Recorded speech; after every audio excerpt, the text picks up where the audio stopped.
Okay, thank you so much for subscribing. Keep following me on Trust Media, Waso Emma, 2 YouTube channels. Make sure you follow us. Nyongere babu zako nembala msako nemba tumirako mina jemuli. Muri mutya mwebale kuwangalirayo n'okutwala obulamu bwammwe. As usual nabagamba nti nyina project eno gyekola gye bayita ebifa ku kyeyo wetufunira akadde ne tuwayamu n'emikwano gyaffe ababeera bavudde ebweru ne basobola okubanga batubuulira exactly obulamu bwe butambula. Program tugikozesanga kyakuyigirako ekyokubiri okutegeka abagenda n'abasuubira okukomawo batubuulire ekigenda okubanga kiri mu bulamu bwabwe. Leero nsazeewo nje meeting omu ku ba stars ba tiktokers. Omanyi TikTok yafuuka y'amaanyi abo abaana ddala abali ebweru abasobodde okubanga bapromotinga nnyo social media. Nasa kwata essimu yo basobodde okubanga bapromotinga nnyo social media nabo ne bafuula ey'enjawulo mu bya music mu collab love songs n'ebisigadde. Ntambula ne Biva Organic ku Access Building Rubaga Road 075 2 nkaaga 2427 genda omunoonyeko akujjanya buli ndwadde n'ekuluma. Nsanyusa okusinkana omukyala one beautiful omutooro oli takyali ndi kulungi oli kulungi ng'olabika bulungi ebale kusinga nzikiriza nkuwande kuba ne tembuti si mu bubi tokisusa kakyala akalabika bulungi obulimba bubi kajjidde ddala beauty y'abatoolo gye mmanyi eri yennyini oli bulungi ndi bulungi. Okay. Abantu soko beyanjule gwani Amannya amatuufu nze Mbabazi Maureen. Mbabazi Maureen. Ate aga TikTok gwani Momo Baby. Momo Baby. Ne ku Facebook Momo Baby. Wow. Lwaki Momo Baby? Ndyanjagala. Yoyagala? Kulika e Dubai. Avaayo. Obulamu. Bulungi. Ojja kunyongera ku ddoboozi. Uganda omazeemu nnaku mmeka? Mwezi gumu. Mwezi gumu. Lwaki wakomyewo? Contract yange yali yaggwako. Okay. Nsalawo nkomewo. Okay. Soko mbuli oku life about TikTok. TikTok ebatwala etya? Kiki kiri ku TikTok awo ekituufu? Manyi ina account ya TikTok ne kuliko ba followers babiri. TikTok. Yes. Kwe tubeera ne tutwaliriza obudde n'obeera okale ng'oli musanyufu ne bosi wo ne bwakunyiiza n'ogenda ku TikTok ofuna essanyu. Wano nga oli muwombeefu nnyo ku TikTok nga mbeera balalo. Nze ndi muwombeefu. Ndaba oli mukakamu ne ku TikTok otabuka. Si nnyo naye nze bwentyo. Okay. So kati if I'm to ask Dubai omaze emyaka emeka? Myaka 4.5. Nga wayangu ogenda ate mpulidde nga muyagala kuddayo? Njagala kuddayo naye sagala mu kiyumba. Tofumbirwe? Byokufumbirwa temuli kyamaanyi. Okakasa? Nze nti okumbonyaabonya. Afere tubonyaabonya ffe abamu. Kati ffe abamu ze nenkoza siyinza kubonyaabonya. Basajja b'ennaku zino babonyaabonya. Wakisoma busomi oba olina g'omanyi abadde abonaabona mu bufumbo? Kyebali bangi. Myaka nge ejaffe omusajja akuddako n'akujerega naddala nga toyina kasente. Maama akulinnya ku mutwe. Ze sibyagala. Kati kyova ofukase kufumba. I mean kukukola. Ebwere osubira malo bbanga kikuba kati wagala kuddayo still.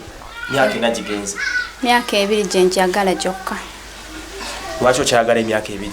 Kyenjagala okukola then nkomewo eno teteekanye ebirala. Okay. Omuntu ayinza okubuuza ekibuuzo nti lwaki wasala nove Uganda n'ogenda Dubai? Agenda kukola. Uganda temu kirimu. Kati ffe ababeeramu nga mwetuli? Mwe mumanyi nayenze nedda. Nze Uganda sigisobola. Ne kati wendi mpulira enyiga. Ekyo kunyiga etya gwe yakadde omwezi ogumu? Uganda si nnyangu Emma. Uganda si nnyangu. Wagikyabako ki? Uganda. Anko Nasa. Weyongereko eri. Obadde okyaŋŋamba? Uganda ekisooka sente zaazo ntono. Sente zaffe ntono? Ntono nnyo. Wali okoleddeko mu Uganda? Nali nkoleddeko naye si nnyingi. Wamalira okusoma kiki ekyaliwo? Maliriza okusoma nkubuuza nnyo ku bulamu bwo ng'omuntu gye watandikira okusoma. Actually tukyali ku Trust Media ne Waswa Emma YouTube channel wabadde wakyankalanya wano Nassa. Kakati njagala kumanya wasomako. Nasomako. Okoma mu kirasi mmeka? Nakoma mu senior 4. Nengenda ku institute nensoma catering and hotel management. Okay. Myaka 2 ne bantikkira bwe namala okuntikkira mirimu negibula nengenda ku kyeyo. Lwaki tewagula hoteli eyiyo? Bw'oyagala kola mu Sheraton ne baserera? Ebyo nayo bya bbeeyi munnange byabayaaye. Wayita otuukayo? Okay. So decision ejja etya omaze okunoonya emirimu waginoonyeza bbanga ki? Aginoonyeza myezi 2. Gyokka n'okoowa? Nze munnanja ebintu byamangu mangu saa byakundwisa. Buli wamu ne waba omusajja oyagala byamangu? Eyo birala. Naye kati ebyemirimu mba njagala byamangu. Moving on. Bw'anoonyereza emyezi 2 nga tofuna mulimu? Nengoba ku byekyeyo. Okay. Ngenda. How was your journey ng'ova wano? Kwa embeera yo yaleeta ng'otambula okuva wano? Muzadde wano omugambye nti ogenda? Mami yali amanyi nti ngenda. In fact ye yamperekera. Wateekamu sente mmeka? Si nyingi. Nafuna passport. Namafuna passport. Nafuna emitwalo 8. Kweyo eyali agenda tuyisaawo ku kyeyo. Ku gundi ku airport. Ngenda. N'ofuluma n'ova wano? Naye nagendera ku visiting visa. Kweyo boss wange. Bebamwe betayo bebayogeddeko. Mugendera ku visiting visa. Gwe bagamba ogenda kukola mulimu ki ng'ova wano? Nze nagenda nga agenda okukyala. Ne ntuukayo ne ntandika okukola. Tewafunamu kutya ng'ova wano? Nga ntya ki? Wali omalidde ng'oli munyiivu bw'otyo? Nze Waswa ebyokutya nze nze omuntu omugumu ennyo. Yadde ondabanga omunafu. Naye strong enough. Batugamba batoolo babeera banafu babeera balebevu nange ntero babeera basooba. Kati nze nsooba. Wabuwona otya? Embeera ekugira ekunyiga n'otegeera embeera gy'olimu. In fact n'omanya egundi ennaku yo kiki ekyakutwala okukola. N'okola. Bw'ozaalibwa mu family y'abaana bameka? Tukyagenda maaso n'omu ku ba tiktokers omukyala Momo Baby yangambye yembabazi linakuteeka eryaffe ery'ekitoolo. Kakati obadde okyannyonnyolamu nti ofuluma otuuka n'ogenda e Dubai. How was your journey? Abamu ku ffe tutya ennyonyi otuuka muri lutendo okulumira nawo? Nze saagitya naye ekisooka saalya mu nnyonyi. Lwaki? Buli gwe njogerako naye abasinga bangamba tebalya? Nze jjane yange esooka simala galya. Ebafiya kiba kiki? Simala galya sigenda mu ttooyi ebyo sibikola. Focus yona beera gy'olaba. Kati nkubisa akafaananyi ng'ova wano oleka mamiwo ne baganda bo mukaaga emabega. Bannange nakaabira ku kisaawe nze. Nga kyekikaabya? Nga ndese mami emabega. Anti mami mukulu lwaki oba okaawa? Mami wange ye buli kimu. Naye ate mukulu akusingako? Yadde naye nze mwagala. Kati otuuka mu bawala bw'ani yakurisivinga? Baganda ba bosi wange. Okyo? Benasanga ku kisaawe. Baali ba Somalia. Bosi wange omukazi yali mu Somalia. Be bandeeta. Ne bantuusa eri gye nali ngenda okukolera ekiro ssaawa 6. Kati bantuusaayo nensangawo oyo bosi wange. Nannyaniriza nandagawo aw'okusula kwolwo olunaku seebaka. Ng'olowooza ki? Ngamba oba ngenda tandikira wa oba ngenda kwogera ki nga simanyi kyakwogera. Naye bwakya nazuuka ssaawa 2. Azuuka ssaawa 2 nenzuuka nembabuuza ekyokukola. Gwe bwazukka gwe wababuuza? Ne basanga batudde. bo tebakutunyako gavaayo. Asanga batudde ne mbabuuza ekyokukola ne baŋŋamba nsooke ensiimuule ne mala osiimuula ne njoza hamaamu tooyi bwe mala okwoza tooyi ne bandagira ebyofumba naye nga sibimanyi nga namanyiire ofumba amatooke n'ebinyeebwa. Waliwo enva zaffe ez'effort firinda ebyo tebiriiyo. Eri balya muceere macaroni enva nkoko buli lunaku.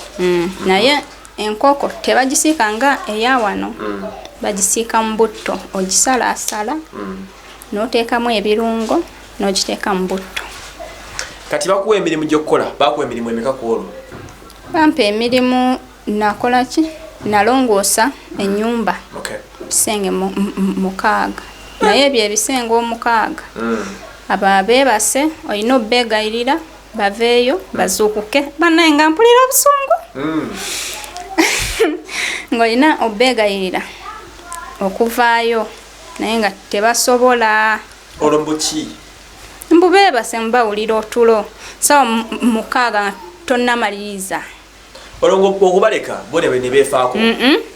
Olina omumanya egundi ennaku yo ekyakuleeta n'obeegayirira bikyawo ne bavaayo kwolwo bavaayo sawa 8 ennongoosa kwolwo saafumba bosi wange yeyafumba byeyafumba nze ne binnema okulya.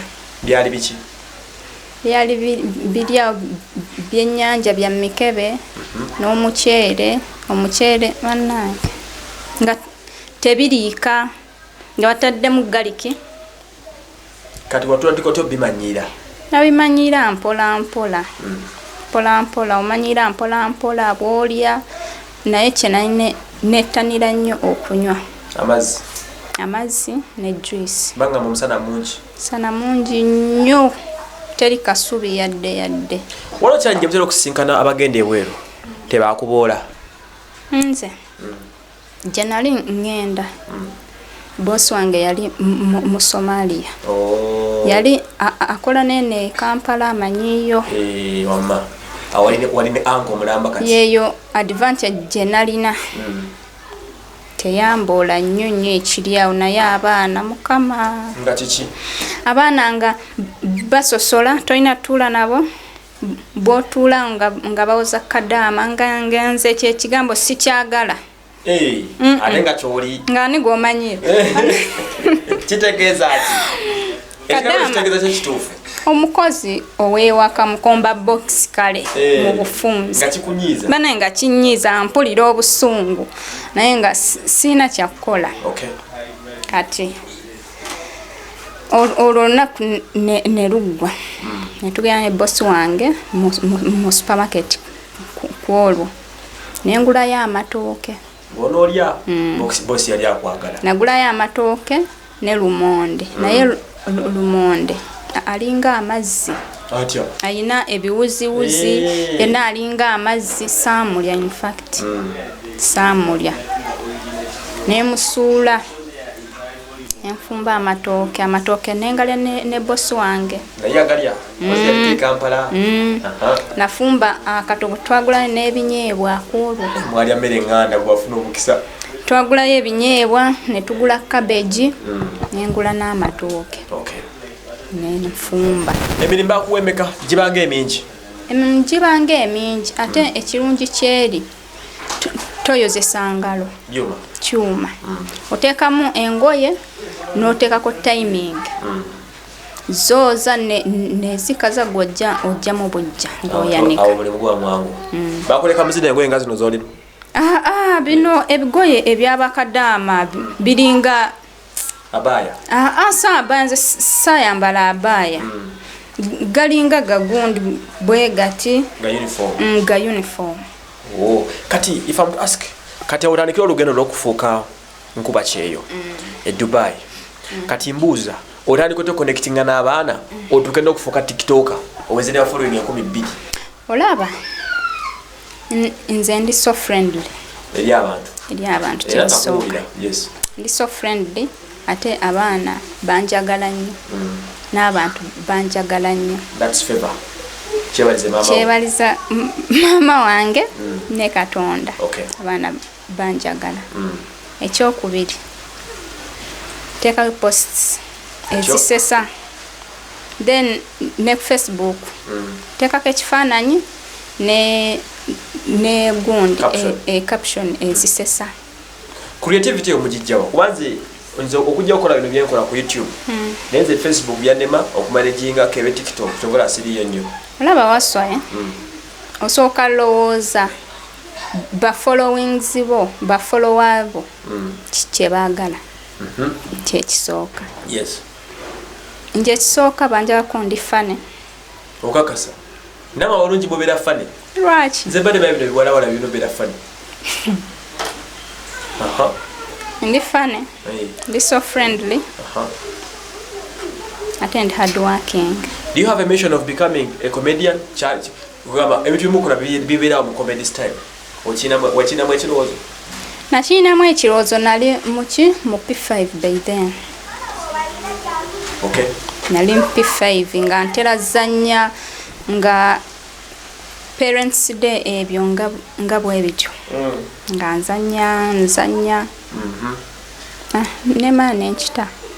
Olwokuba oli ogenza okula. Kati mugenda okudda ku TikTok nga kyewali weyagalidde kikomyewo. Nga kikomyewo ate nenkisussa. What was your first video? Yeleegera ku ki? My first video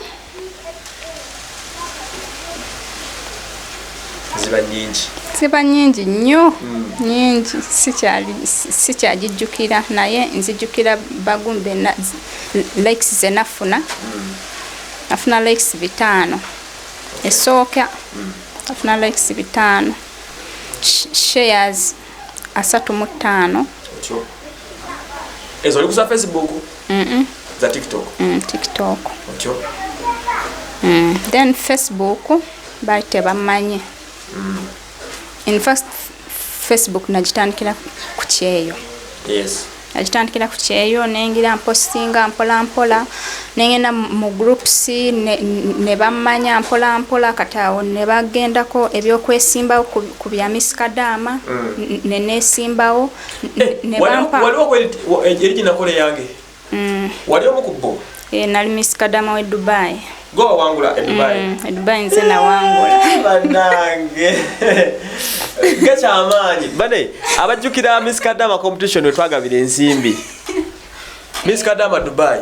Miss Kadama Dubai. Kambuzeemu. Twagaba sente. Go waliwo mbe na wa sente. Gundi jina ye yazifuna kubanga yatusinga likes nyingi. Waliko ku competition ya Dubai. Naliko then yasinga yali wa Saudi Arabia. Nze nali we Dubai waliwo wa Saudi Arabia yasinga n'abekata bwe batyo. Kuba jukira bwe nalinga ba sente ezo. Nazigabire wa bana. Buli nsinda gikola ki? Naona mwa wangu bbe. Kata wanda lachike wafune ezizo. Competition jaji komyo yali amanyi nnyo. Nzagala. Sijukira how comes nagaba sente zitazigabire ensimeka? Buli akala akaddekamu. Nenga mukawo omuntu omu tekigenda kukola makulu. Kankawe buli muntu munsi gyakoze ki? Gyawangudde. Era family zabaze ne kima sente ezo. Ne kyemisana wali kuleba wali connect. Safuna era nzagala. Family zabaze Wasanzagala tenkubanja. Family z'abantu banaka simanyi. Kubanga Dubai nze na wangula. Babiteekako ne ku Facebook okwo. Bwekiri waliwo yetwabone Calvin ye yasookera ddala. Ayo bazonzi yazuba 2019 yakatandika. Nali nkyali Dubai ku kyeyo. Kyekyo wamma. So kati obwasita wabutandika dda.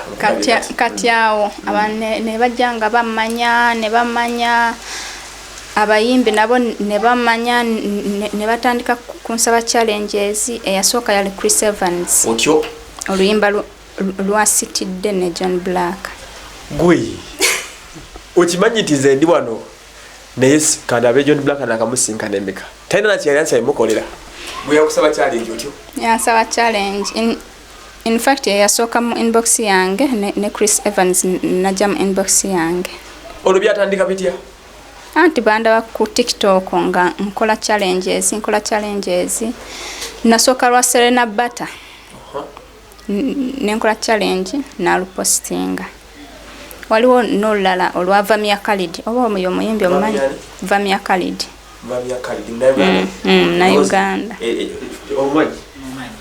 naye nenkola challenge nagipostinga ne Mavo Culture nenkola challenge nagipostinga kata John Black yandabira nansaba challenge nenjikola nagipostinga. Kati mbuuza diri yokola challenge n'abayimbi ndagane bakukina ki naddala ba osanyusa okola videos nnungi then naku inboxinga nga ku Instagram ban followinga ku TikTok Facebook buli wamu. Sego wasaba John Black challenge yagikusaba yaginsaba soko ka message kagamba katya kubanga mukazanyusiza nnyo. Actually I'm so happy okubanga stars solo kujana gama tipachi lero ntegere TikTok ya amani. Yasoka nansa friend request Facebook. John Black aga yagisaba mpulira Facebook otyo nenjidam najam inbox yange ku messenger nangamba hi momo namugamba hi otyo esanyo libala sisanyo onetandika okunyumya nangamba ndabye challenge yo eya Serena Butter nensanyusa nangamba nange nsaba kunkwalira challenge. I'm getting you. Webaka kuolo nampe namba ate nga lwaki sebaka nga lwaki sebaka nampa egundi enamba ye nemukolera challenge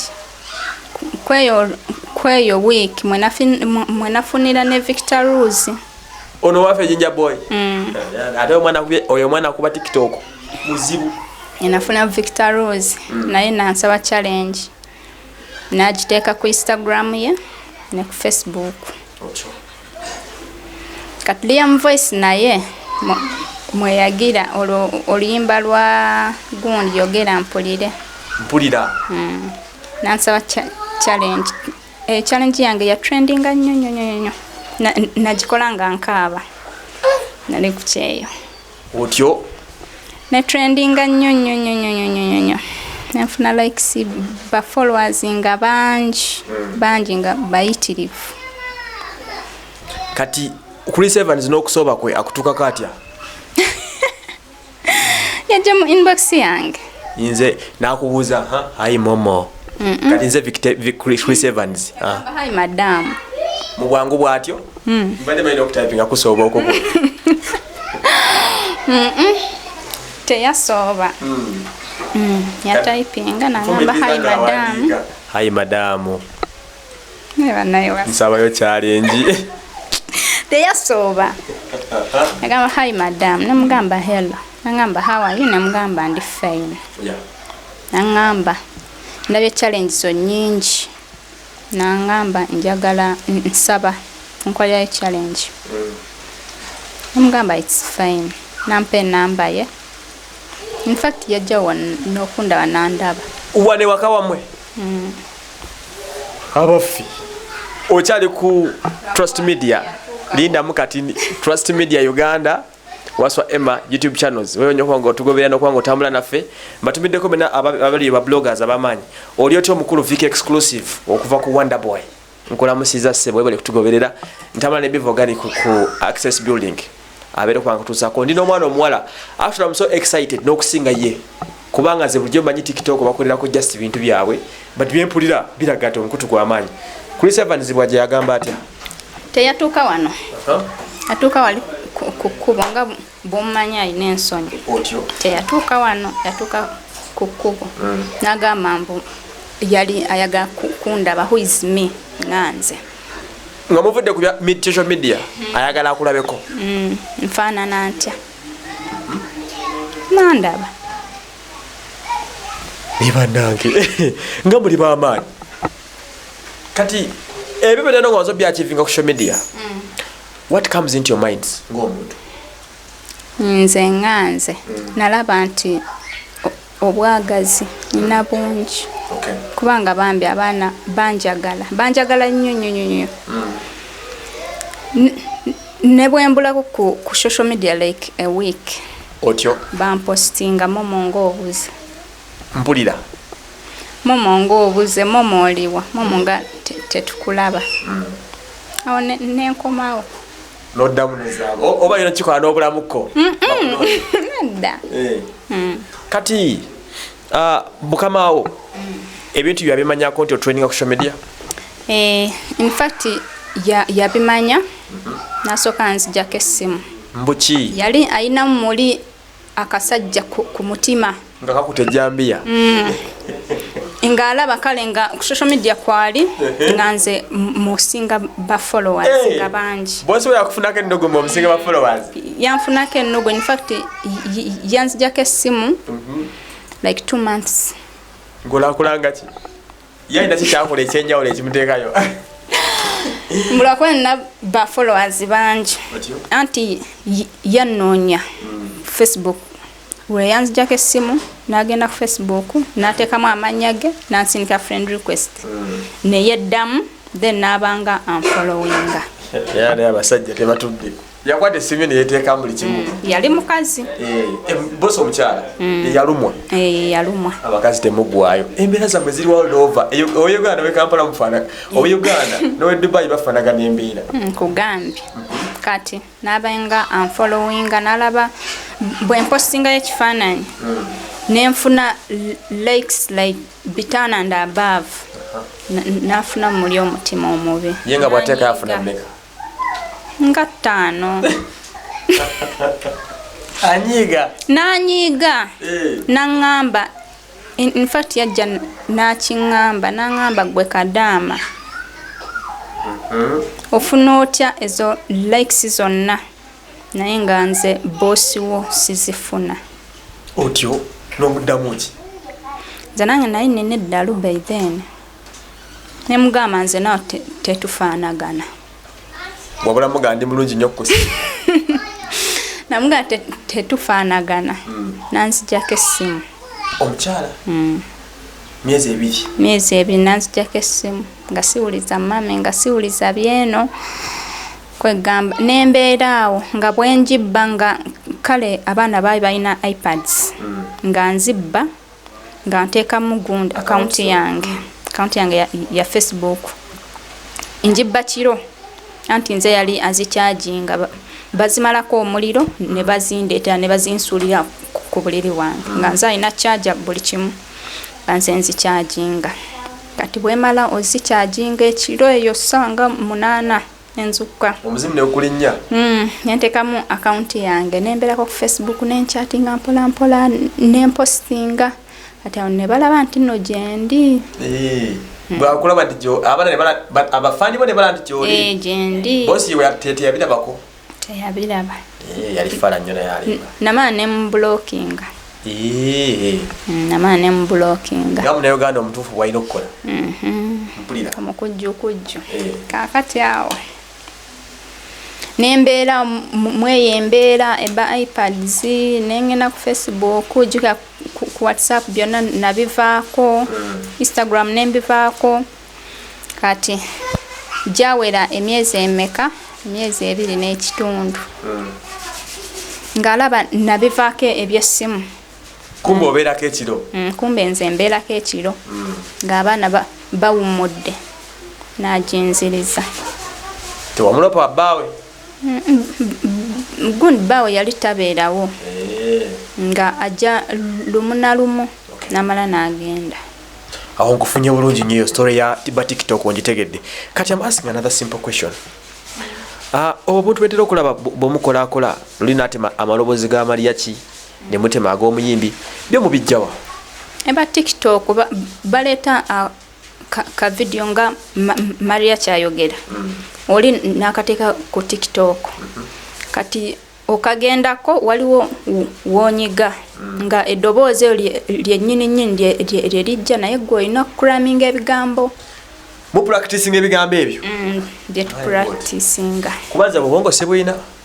Lwaki? Nze mbalaamu oli n'abeera perfect kigambo ku kigambo mu mboozi yonna okikolera myezi emeka okikulaminga si myezi dakiika nga 6 zokka 5 okaddamu okusooka n'okaplayinga ogusooka n'okawuliriza otyo nomala kawuliriza n'okaplayinga ogwokubiri n'okawuliriza era ogwokusatu kati ogwokusatu okola vidiyo n'ogeegenya n'olaba oba kivuddeyo bulungi nga bw'okyagala bwe kigaana era osooka n'okadiliitinga n'okiddamu era awo tuli mu dakiika 20 oli ku vidiyo emu lwaki oba tolowooza mubiddako birala bisingako awo anti nako oba okaagala nga kakunyumidde nawo kale kitundu kwebyo biddako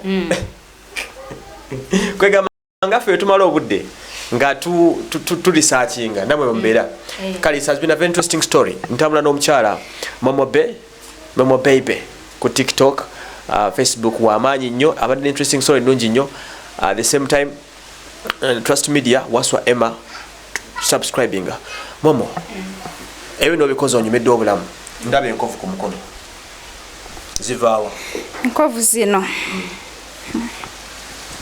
zannuma zaava kuki omukazi yampa inanga eri expired nga akitegedde oba yali akitegedde gugire bwoti went tugulabeko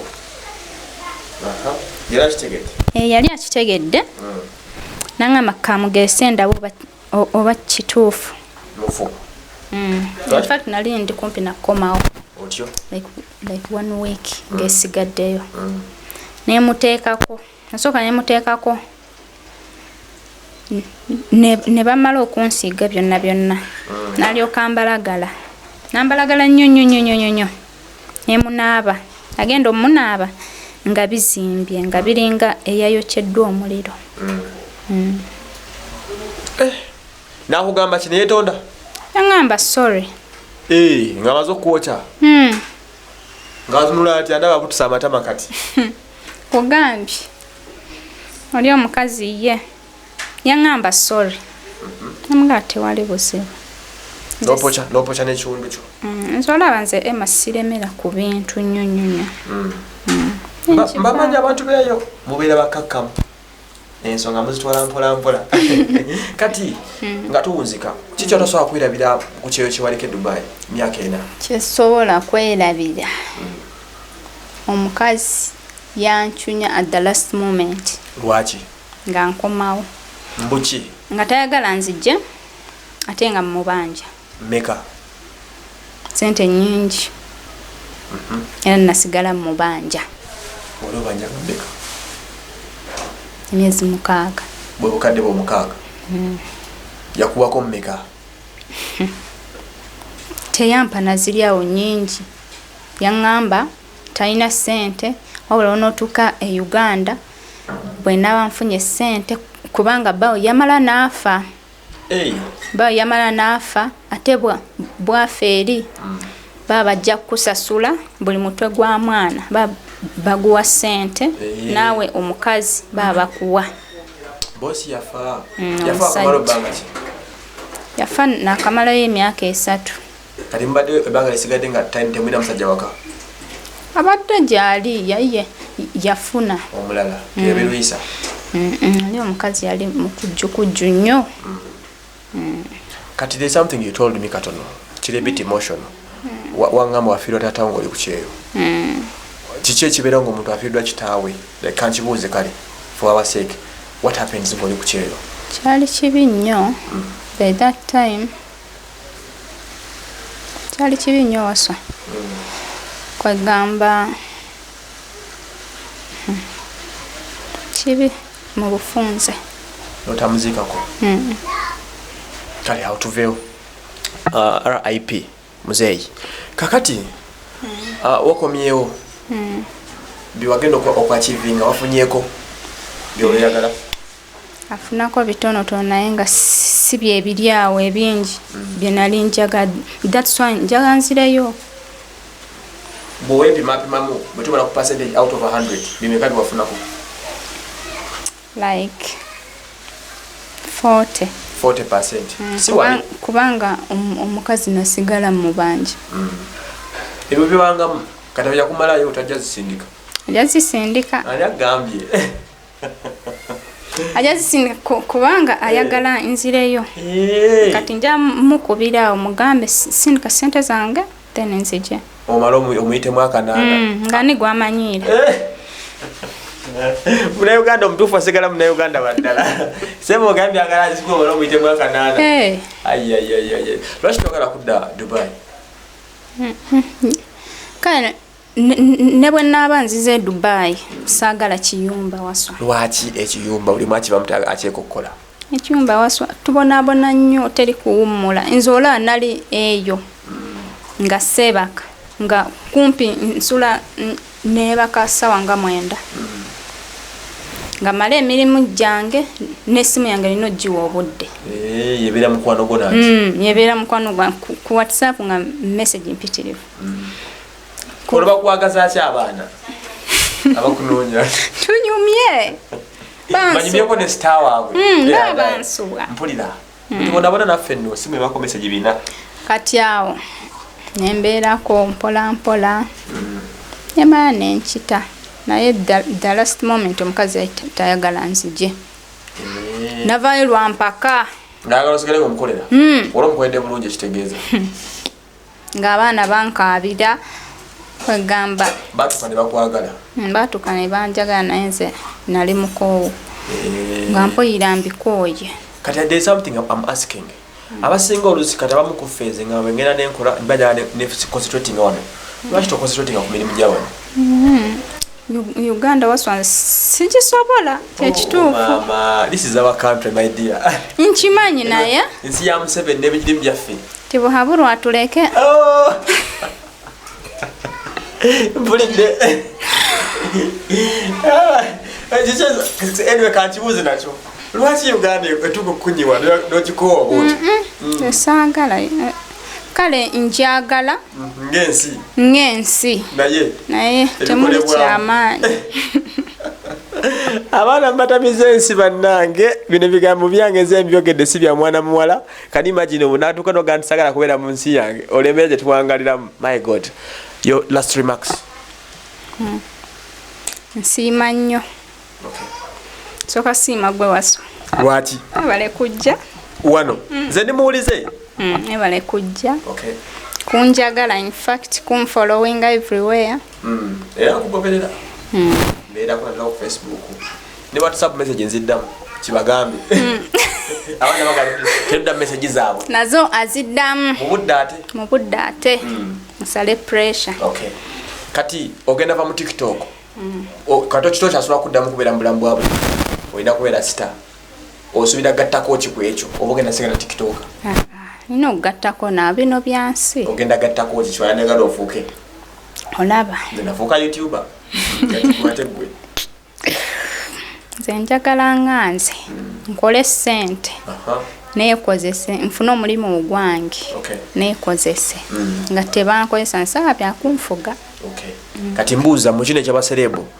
kiki ekyo kyewandyagadde okuyingiramu kyekibuzo kisembayo olagala sigale nga TikTok ogikuba ogimalewo batokena okusasula bangamba esasula kituufu esasula kubanga Rahim Rice omumanyi yani Rahim Rice UG abeerako ku TikTok awo bamusasula yonna weebiisa agira bw'ati oyo atera okugira bigumi byaba bebi ayina enviiri bwezi so kale nsanyusa okujja okubuzaako nange nsanyusa okujja olugendo lulungi TikTok ekusasula n'okusasula amiina wallahi kibbe process by process maana nyama kale musibe bulungi mweraba mbatumidde